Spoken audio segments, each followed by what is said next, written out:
Hi, I'm Todd Wente, and this is the Daily 180 180 seconds of motivation and inspiration intended to help you take action and make progress in your life.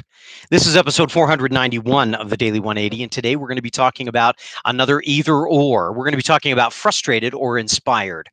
Now, again, as I'm talking about these are things that pop up to my mind and that are issues that I've dealt with in the past, and they seem to be connected. So, as we're talking about them, if you don't think that they're connected, trust me, by the time we're done, you'll understand how.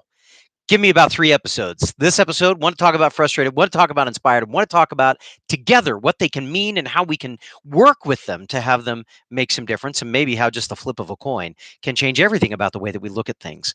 So, what is it about these two words that are so interesting? Well, these two concepts, the way that they are linked is kind of going to be counterintuitive. But let's think about it. Who would we rather invite to dinner? Would we rather invite the inspired person or the frustrated person? Well, most of us probably would say, oh, I'd rather have the inspired person, right?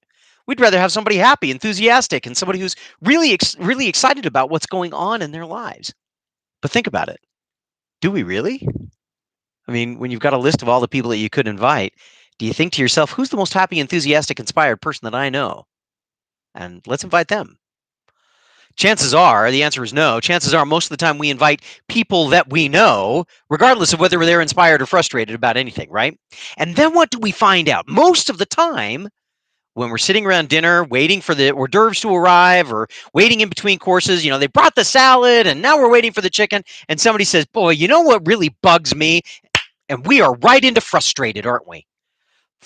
Most of us spend most of our time around frustrated people. And whether we're willing to admit it or not, most of us are the frustrated person. Hey, I'm no different than anybody else. In fact, right now, as I look at my professional activities, as I look at some of my personal activities, I'm frustrated too. I look at my body fat percentage and it's not where I want it to be, and I'm frustrated about it. I look at some of the things that are going on in my place of business. I'm frustrated about it. I look at it in my personal life outside of some of those things. Not my relationships. I'm never frustrated with my relationships, right? But when it comes to my doctoral work or when it comes to the things that I'm doing here for the Daily 180, I'm frustrated about some things, right? Feeling George Costanza for a second. Ah! Um, or maybe Kramer. Everything comes back to Seinfeld sometimes, doesn't it? The point is that most of us spend far more time around frustrated people than we do around inspired people.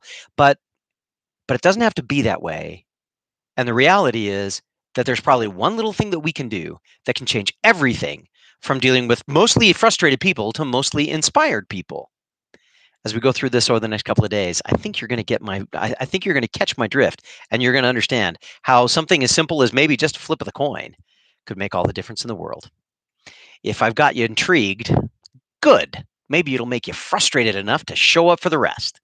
My name is Todd Wente. This has been the Daily 180. Please hit the button to subscribe. Hit the bell to be reminded. Spread this out to everybody that you possibly know, because I think if we can get more inspired people, we'll all be making more progress. But you know what? Frustrated or inspired, I think there's a key to it that we can all benefit from together. We'll see you next time.